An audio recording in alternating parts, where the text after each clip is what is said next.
Martin Miller's gin came about 13 years ago over a long lunch with two friends of mine, one of which is David Bromwich, who is he was a guru in the drinks industry and creating brands and knowing exactly what we should do. Well, I've known Martin for a very long time now, and he's probably one of the most iconoclastic, eccentric people that I know. He's always coming up with lots and lots of ideas. I've attempted a lot of things in my past which I had no knowledge of. I started publishing when I didn't know how to put a book together, and with the gin I knew what it tasted like, what I wanted it to taste like, but I didn't know how you would actually conceive the gin. And he was basically very enthused with the idea of reinventing or reinvigorating the gin category. There were gin drinks around and there were gin brands around, but I think a lot of the large companies had largely neglected the category, and it was being left pretty much to the older demographic.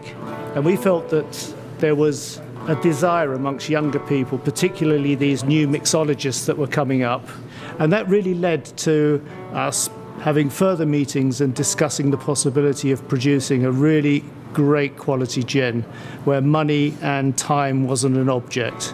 Well, why is Martin Miller's gin different to other gins? I think it's very much in the attention to the process.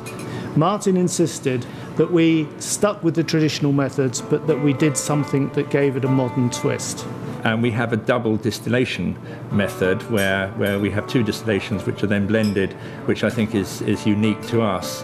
What we do is we take what we call the earthy botanicals, that's the juniper, the cassia, the Florentine iris, the angelica, and we distill that in one pot at one go.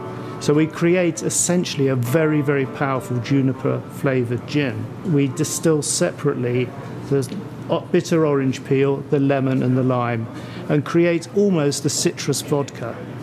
Following that, the two are married in a container for about 10 days to make the final distillate. That distillate is then shipped to Iceland.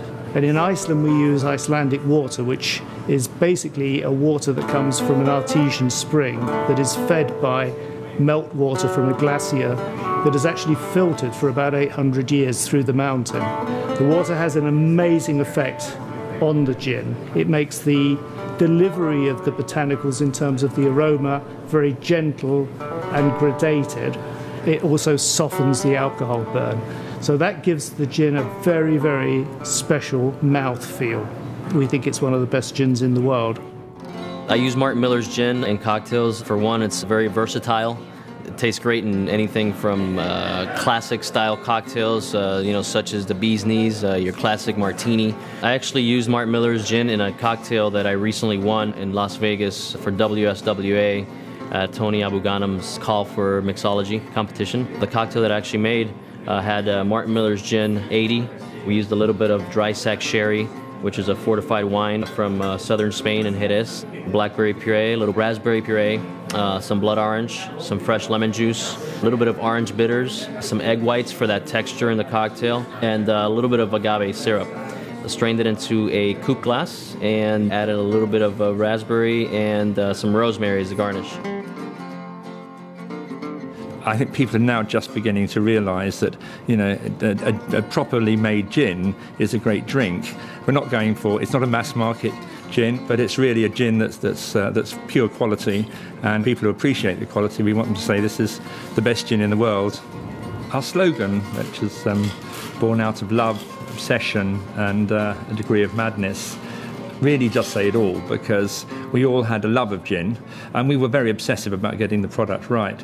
And the madness, we were completely mad to go into a drinks industry which no one in their right mind would put money into, and we did it for ourselves, and in doing so I think we made a great product which luckily the world's beginning to appreciate.